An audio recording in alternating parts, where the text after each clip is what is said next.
అందరికీ స్వాగతం అండి. ఇది ఫస్ట్ లెక్చర్ ఈ కోర్సులో. ఈ లెక్చర్లో మనం ఇంట్రడక్షన్ పార్ట్ 1 చూడబోతున్నాం. ఇంట్రడక్షన్ పార్ట్ 2 అనేది సెకండ్ లెక్చర్లో చూడబోతున్నాము. సో మనం ఈ చాప్టర్లో డిస్కస్ చేసుకోబోయేది trigonometric ratios up to transformations. Okay, నేను ఫస్ట్ ఐపీఈ టాపిక్స్ అన్నీ డిస్కస్ చేస్తానండి. ఈ వీడియోస్ ఐపీఈ మీద డీటెయిల్డ్గా ప్రతి ఎక్సర్సైజ్లోనూ ప్రాబ్లమ్స్ అన్ని సాల్వ్ చేసి డిస్కస్ చేసిన తర్వాత అప్పుడు జేఈ మెయిన్స్ ప్రాబ్లమ్స్ అవి సాల్వ్ చేయడం మొదలు పెడతాను. మిగతా కాంపిటేటివ్ ఎగ్జామ్స్ జేఈ మెయిన్స్ అప్పుడు సాల్వ్ చేస్తాను. ఓకే, సో స్టార్ట్ చేద్దాము. అసలు ఫస్ట్ ట్రిగ్నోమెట్రీ నుంచి మనకి ఐపీఈలో వచ్చే వెయిటేజ్ ఎంత? నియర్లీ 20% వెయిటేజ్ అండి. లాస్ట్ ఇయర్ అయితే ఒక వెరీ షార్ట్, ఒక షార్ట్, ఒక లాంగ్ ఆన్సర్ క్వశ్చన్, టోటల్గా 15 మార్క్స్ అయితే ఈ చాప్టర్ నుంచి వచ్చాయి. So it's a very important chapter. Next EAMCET పరంగా చూసినా కూడా ఎంసెట్లో కూడా చాలా హెవీగా క్వశ్చన్స్ అడుగుతాడండి ఈ చాప్టర్ నుంచి. నియర్లీ 10% ఏపీలో అడిగాడు, 15% తెలంగాణ ఎంసెట్లో అడిగాడు లాస్ట్ 2025 ఇయర్లో. So it's going to be an important chapter. So మనం స్టార్ట్ చేద్దామండి. Trigonometric ratios up to transformations. Okay, ఇది మ్యాథ్స్ 1Aలో chapter number 6. Okay, so trigonometry అంటే ఏంటి? ట్రిగ్నోమెట్రీ అనేది 2 గ్రీక్ వర్డ్స్ నుంచి వచ్చిందండి. ఒకటి ట్రైగనాన్, ఇంకొకటి మెట్రాన్. ఓకే, ట్రైగనాన్ అంటే ఏంటంటే ట్రయాంగిల్, మెట్రాన్ అంటే ఏంటి? మెజర్మెంట్. ఓకే, ట్రయాంగిల్లో మనం చేసే మెజర్మెంట్స్ మనం ట్రిగ్నోమెట్రీలో చూడబోతున్నాము. ఓకే, సో ఫ్యూచర్లో కూడా మీరు ఇంటర్మీడియట్ అయిన తర్వాత అటు ఇంజనీరింగ్కి వెళ్ళినా, ఇటు డిగ్రీకి వెళ్ళినా, ఎక్కడైనా ఫిజిక్స్ కానీ మ్యాథమెటిక్స్ కానీ ఏ బ్యాక్గ్రౌండ్ తీసుకున్నా అన్నిటిలోనూ మీకు ట్రిగ్నోమెట్రీ తగలబోతుందండి.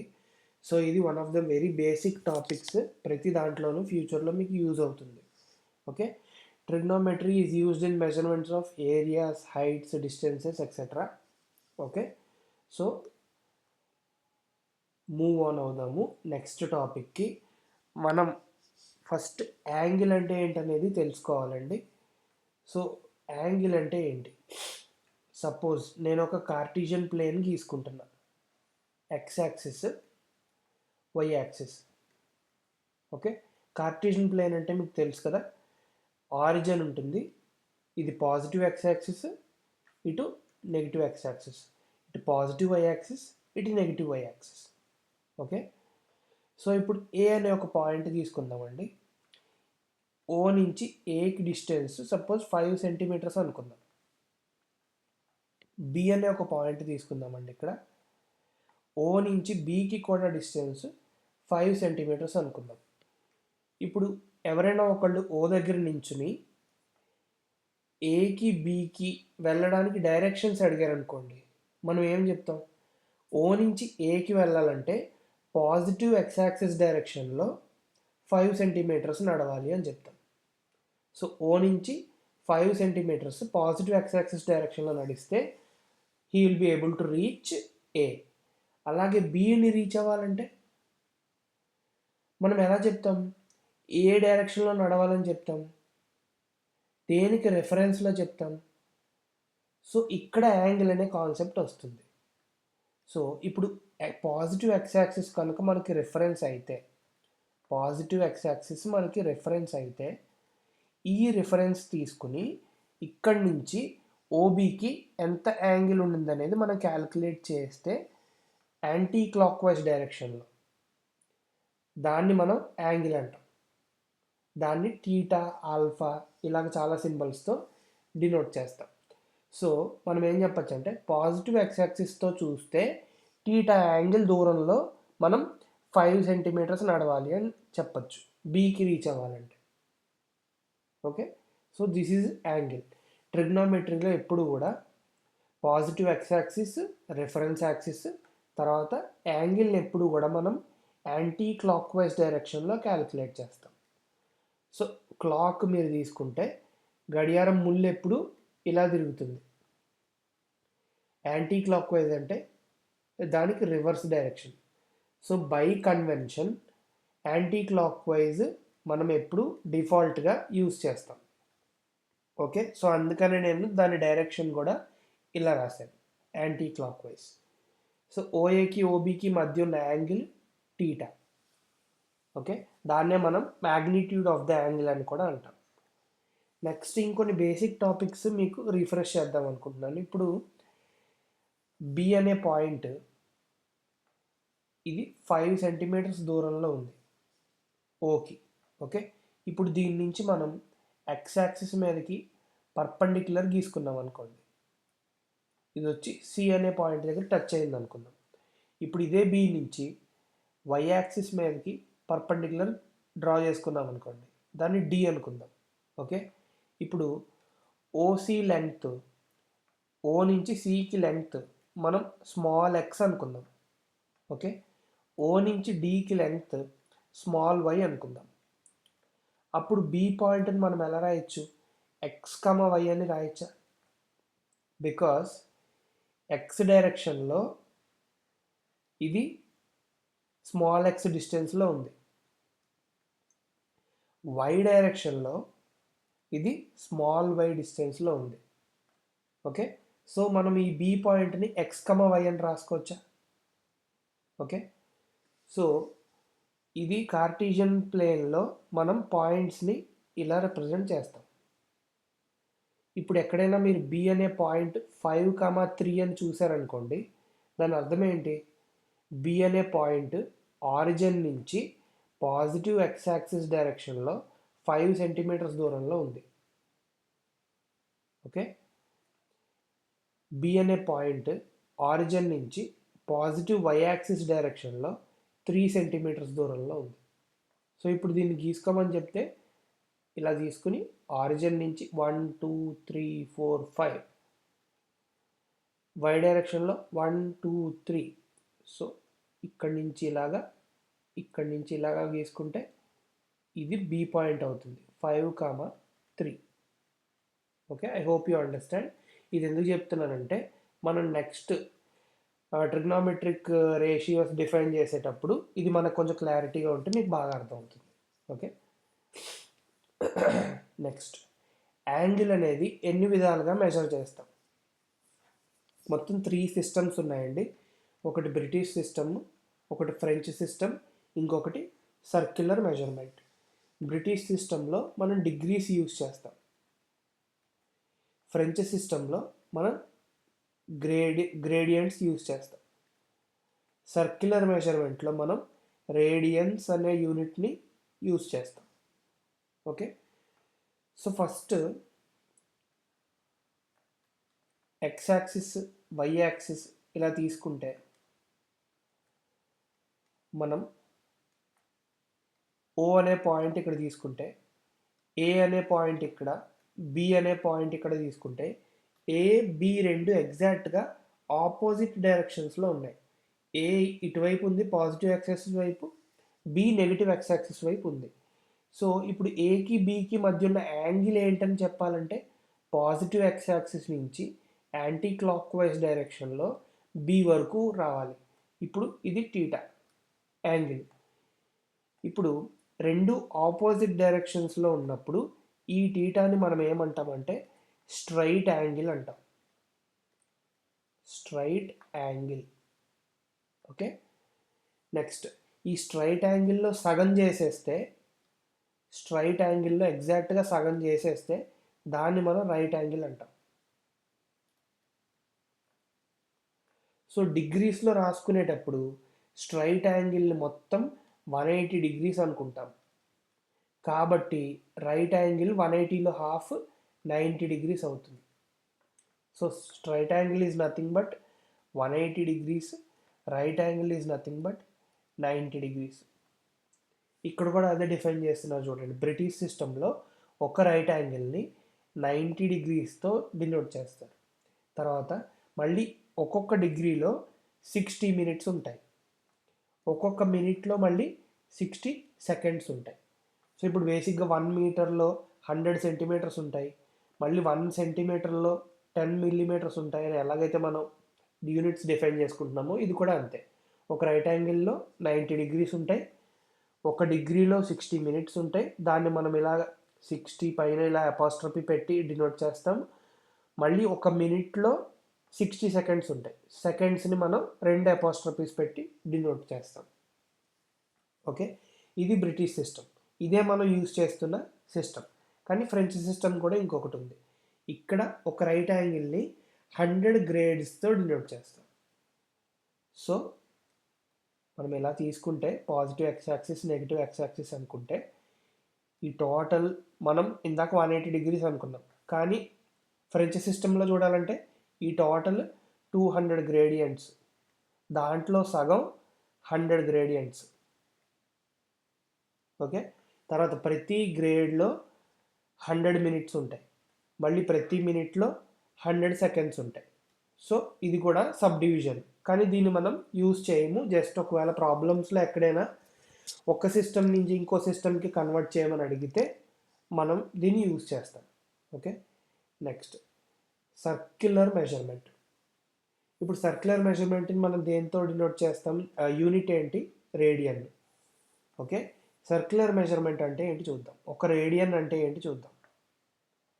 ఇప్పుడు ఇలా ఒక సర్కిల్ తీసుకుని ఆ సర్కిల్కి ఒక సెంటర్ తీసుకుని దానికి రేడియస్ ఆర్ అనుకుంటే, ఓకే, దానికి రేడియస్ ఆర్ అనుకుంటే ఏం చేయమంటున్నాడంటే సర్కంఫరెన్స్ మీద కూడా ఆర్ వచ్చేలాగా ఒక ఆర్క్ తీసుకోమంటున్నాడు. సో ఈ పాయింట్ ఏ అనుకుంటే, ఈ పాయింట్ బి అనుకుంటే ఏబి లెంగ్త్ ఆర్ వచ్చేలాగా తీసుకోమంటున్నాడు. తీసుకున్నప్పుడు సెంటర్లో ఎంత యాంగిల్ అయితే ఉంటుందో దాన్ని 1 రేడియన్ అనుకోండి అంటున్నాడు. సో ఇలా డిఫైన్ చేసుకున్నారు. 1 రేడియన్ ఎప్పుడవుతుంది? సర్కంఫరెన్స్ మీద రేడియస్కి ఈక్వల్గా ఒక ఆర్క్ తీసుకుంటే ఆ ఆర్క్ సెంటర్ దగ్గర చేసే యాంగిలే 1 రేడియన్ అవుతుంది. సో ఇలాగా ఎన్ని ఆర్క్స్ ఉంటాయి మొత్తం సర్కంఫరెన్స్ మీద? మనకి సర్కంఫరెన్స్ ఎంత? 2π × r అని మనకు తెలుసు, 2πr అని. సో ఒక్కొక్క ఆర్క్ r డిస్టెన్స్ ఉంటే మొత్తం సర్కిల్ మీద ఎన్ని ఆర్క్స్ ఉంటాయి? 2π ఆర్క్స్ ఉంటాయి కదా. సో ఇది కూడా ఒక r, ఇది r, తర్వాత ఇక్కడికి ఇంకొక r, ఇక్కడికి ఇంకొక r, అలాగా మొత్తం 2π ఆర్క్స్ ఉంటాయి మొత్తం. సో సెంటర్ దగ్గర మొత్తం టోటల్ యాంగిల్ ఎంత అవుతుంది? 2π రేడియన్స్ అవుతుంది. బికాస్ ఒక్కొక్క ఆర్క్కి మధ్యలో ఉన్న యాంగిల్ ఎంత? 1 రేడియన్. సో మొత్తం అన్నిటికి కలిపి ఇక్కడ 1 రేడియన్, ఇక్కడ 1 రేడియన్, అలాగా మొత్తం 2π ఆర్క్స్ ఉన్నాయి కాబట్టి total angle in the circle ఏమవుతుంది? 2π రేడియన్స్ అవుతుంది. ఓకే, సో డిగ్రీస్లో చూస్తే మనకు ఆల్రెడీ తెలుసు. మనం సెంటర్లో ఉన్న యాంగిల్ మొత్తాన్ని 360 డిగ్రీస్ అనుకుంటాం. ఓకే, గ్రేడియంట్స్లో చూస్తే మొత్తం 400 గ్రేడ్స్ అనుకుంటాం. అలా కాకుండా సర్క్యులర్ మెజర్లో చూస్తే 2π రేడియన్స్ అనుకుంటాం. ఈ 3 వాల్యూస్ ఒకటే. ఈ 3 కూడా సెంటర్లో, సర్కిల్ సెంటర్లో ఉన్న టోటల్ యాంగిల్ని డినోట్ చేస్తున్నాయి. ఓకే, వీటికి ఈ 3 యూనిట్స్కి మధ్య కన్వర్షన్కి ఒక ఫార్ములా మనం తీసుకురావచ్చు. ఈ ఫార్ములాని జనరల్గా మనం క్వశ్చన్స్ సాల్వ్ చేసేటప్పుడు యూజ్ చేస్తాం. 180/degrees = 200/grades = π/radians. జనరల్గా ఏదో ఒకటి డిగ్రీ వాల్యూ కానీ గ్రేడియంట్ వాల్యూ కానీ ఇస్తారు. మిగతా 2 యూనిట్స్లోకి కన్వర్ట్ చేయమంటారు. అప్పుడు ఆ గ్రేడియంట్ వాల్యూని ఇక్కడ పెట్టుకుని మిగతా యూనిట్స్ వాల్యూలు మనం కనుక్కోవచ్చు. Okay, let us move to the next one. Trigonometric ratios అంటే ఏంటి? sin θ, cos θ, tan θ, cosecant θ, secant θ, cot θ. ఇప్పుడు ఈ 6 ఐడెంటిటీస్ ఈ 6 రేషియోస్ని ట్రిగ్నోమెట్రిక్ రేషియోస్ అంటాం. ఓకే, అసలు ఈ రేషియోస్ని ఎలా డిఫైన్ చేస్తారనేది చూద్దాం. సో sin θని ఎలా డిఫైన్ చేస్తారంటే sin θ opposite side by hypotenuse అని డిఫైన్ చేస్తారు. అలాగే cos θ adjacent side by hypotenuse అని డిఫైన్ చేస్తారు. tan θని opposite side by adjacent side. Okay, next cosecant θ ఎగ్జాక్ట్గా sin θకి inverse. Okay, so hypotenuse by opposite side, అది కొసీకెంట్ θ. ఇప్పుడు సీకెంట్ టీటా వచ్చేసి కాస్ టీటాకి inverse. So secant theta value ఏమవుతుంది, hypotenuse by adjacent side reverse. Tan టీటాకి inverse cot theta. Cot theta వచ్చేసి ఏమవుతుంది, adjacent side by opposite side. Okay, so ఈ విధంగా ఈ ట్రిగ్నోమెట్రిక్ ఐడెంటిటీస్ని డిఫైన్ చేస్తారు. సో ఇక్కడ ఆపోజిట్ సైడ్ ఏంటి, హైపోటెన్యూస్ ఏంటి, అడ్జసెంట్ సైడ్ ఏంటి, ఇవన్నీ చూద్దాం. ఓకే, సో అది చూడటానికి మనం ఫస్ట్ ఒక కార్టీషియన్ ప్లేన్ కన్సిడర్ చేసుకోవాలి. సో ఇప్పుడు ఇది పాజిటివ్ ఎక్స్ యాక్సిస్ అనుకోండి, ఇది నెగిటివ్ ఎక్స్ యాక్సిస్ అనుకోండి, ఇది పాజిటివ్ వై యాక్సిస్, ఇది నెగిటివ్ వై యాక్సిస్ అనుకోండి. ఇప్పుడు మనం తీసుకుపోయే పాయింట్ ఈ 4 క్వాడ్రంట్స్లో ఎక్కడైనా ఉండొచ్చు. ఓకే, కానీ నేను first just for our example first క్వాడ్రంట్లో తీసుకుంటున్నా. ఫర్ ఎగ్జాంపుల్ పాయింట్ బి అనే ఒక పాయింట్ని తీసుకున్నాను. ఈ పాయింట్ ఎక్స్ కామా వై అనుకుంటున్నాను. ఓకే, ఇది ఆరిజిన్ ఓ. ఇప్పుడు బి నుంచి కనుక ఎక్స్ యాక్సిస్ మీదకి పర్పెండిక్యులర్ డ్రాప్ చేస్తే ఈ పాయింట్ని డి అనుకుంటే ఓడి వాల్యూ ఏమవుతుందండి, ఓడి వాల్యూ ఎక్స్ అవుతుంది. మనం ఇందాకే చూసాం. ఓకే, ఈ ఎక్స్ అనేది ఓ నుంచి డికి మధ్య ఉన్న డిస్టెన్స్. నెక్స్ట్ బి నుంచి వై యాక్సిస్ మీదకి డ్రా చేసుకుంటే ఈ పాయింట్ని సి అనుకుంటే ఓ నుంచి సికి ఉన్న డిస్టెన్స్ ఏంటండి, వై. ఇది కూడా మనం ఇందాక చూసాం, వై ఇంటర్సెప్ట్ ఎక్స్ ఇంటర్సెప్ట్. ఇప్పుడు ఓ నుంచి బికి ఈ డిస్టెన్స్ని మనం ఆర్ అనుకుందాం. OB equal to R. ఇప్పుడు ఓబి మనం ఆల్రెడీ ఇందాక చూసాం, కార్టీషియన్ ప్లేన్లో మనం ట్రిగ్నోమెట్రీ పర్టికులర్గా డిస్కస్ చేసుకునేటప్పుడు పాజిటివ్ ఎక్స్ యాక్సిస్ అనేది ఎప్పుడు మనకి రిఫరెన్స్. సో ఈ రిఫరెన్స్ని యూజ్ చేసే మనం యాంటీ క్లాక్ వైజ్ డైరెక్షన్లో యాంగిల్ని క్యాలిక్యులేట్ చేస్తాం. ఇప్పుడు ఓబీకి మనం యాంగిల్ని క్యాలిక్యులేట్ చేయాలంటే పాజిటివ్ ఎక్స్ యాక్సిస్ నుంచి యాంటీ క్లాక్ వైజ్ డైరెక్షన్లో అక్కడికి వెళ్ళాలి. సో ఈ డైరెక్షన్లో వెళ్ళి దాన్ని మనం ఫర్ ఎగ్జాంపుల్ టీటా అనుకుందాం. ఓకే, ఇప్పుడు ఇక్కడ opposite side adjacent side hypotenuse ఏంటి చూడండి. ఇప్పుడు మనకున్న ట్రయాంగిల్ ఏంటి, ఓబిడి అనే ఒక రైట్ యాంగిల్ ట్రయాంగిల్ ఉంది కదా. ఓబిడి అనే ఒక రైట్ యాంగిల్ ట్రయాంగిల్ ఉంది. ఈ రైట్ యాంగిల్ ట్రయాంగిల్లో ఓబి అనేది హైపోటెన్యూస్. ఓకే, ఇప్పుడు ఈ టీటాకి ఎగ్జాక్ట్గా ఆపోజిట్లో ఉన్న సైడ్ ఏంటి, బీడి. సో బీడి అనేది ఆపోజిట్ సైడ్.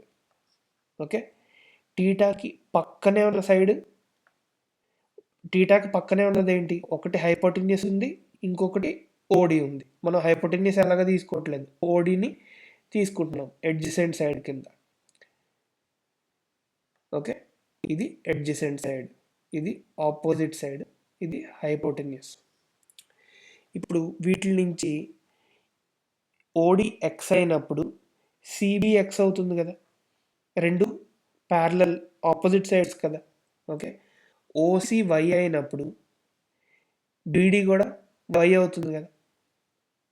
ఓకే, సో ఇప్పుడు సైన్ టీటా వాల్యూ రాయడానికి ట్రై చేద్దాం. చూడండి, sign theta equal to opposite side by hypotenuse. Opposite side అంటే బీడి, బీడి లెంగ్త్ ఎంత, వై, హైపోటెన్యూస్ లెంగ్త్ ఎంత, R. So sine theta equal to Y by are.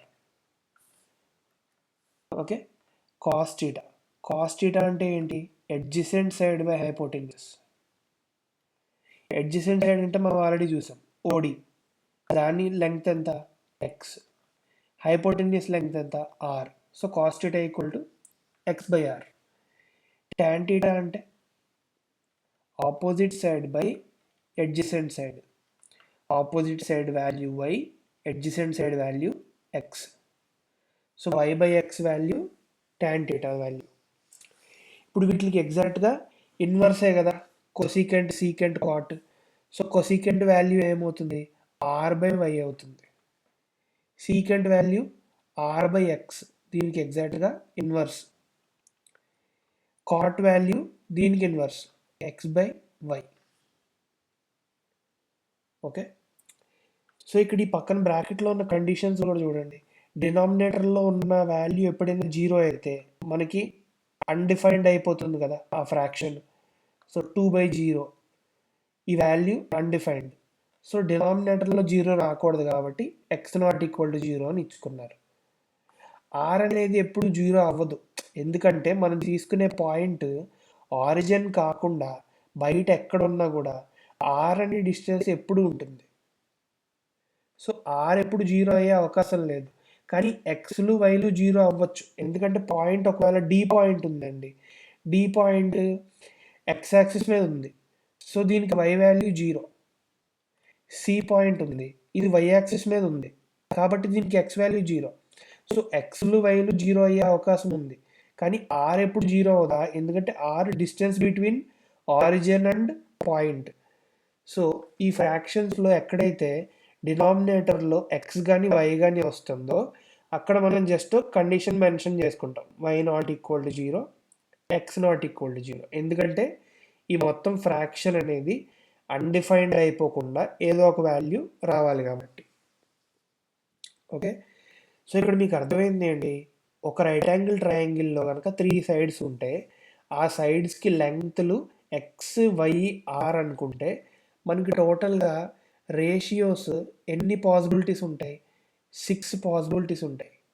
ఆ 6 పాసిబిలిటీస్ని ఇవే ఆ 6 పాసిబిలిటీస్, ఆ 6 పాసిబిలిటీస్ని మనం ట్రిగ్నోమెట్రిక్ రేషియోస్ అనుకుంటున్నాం. అంటే ట్రయాంగిల్లో మనకి ఫామ్ అయ్యే రేషియోస్. ఓకే, నెక్స్ట్ ఇక్కడ బి అనేది ఫస్ట్ క్వాడ్రంట్లో ఉంది కాబట్టి పాజిటివ్ ఎక్స్ పాజిటివ్ వైలకి మధ్య ఉంది కాబట్టి జనరల్గా ఈ రేషియోస్ అన్నీ పాజిటివే ఉంటాయి. బట్ బి అనేది సెకండ్ క్వాడ్రంట్లో ఉందనుకోండి, ఇది ఫస్ట్ క్వాడ్రంట్, ఇది సెకండ్ క్వాడ్రంట్, ఇది థర్డ్ క్వాడ్రంట్, ఇది ఫోర్త్ క్వాడ్రంట్ కదా. సో సెకండ్ క్వాడ్రంట్లో y positive but x negative, y positive. So ఈ కేసులో ఏమవుతుంది, సైన్ థీటా అంటే y/r, వై పాజిటివ్, ఆర్ ఎప్పుడు పాజిటివ్, కాబట్టి సైన్ థీటా పాజిటివ్గానే ఉంటుంది. బట్ కాస్ థీటా వచ్చేసరికి x/r, ఈ సెకండ్ క్వాడ్రంట్లో ఎక్స్ వాల్యూ నెగిటివ్ డైరెక్షన్లో ఉంది. Okay, so cos theta value calculate చేసేటప్పుడు మనకి నెగిటివ్ వస్తుంది ఇక్కడ. సో ఇలాగా పాయింట్ ఏ క్వాడ్రంట్లో తీసుకున్నాము అనే దాన్ని బట్టి మనకి ఈ రేషియోస్కి వాల్యూస్ పాజిటివా నెగిటివా అనేది డిసైడ్ అవుతుంది.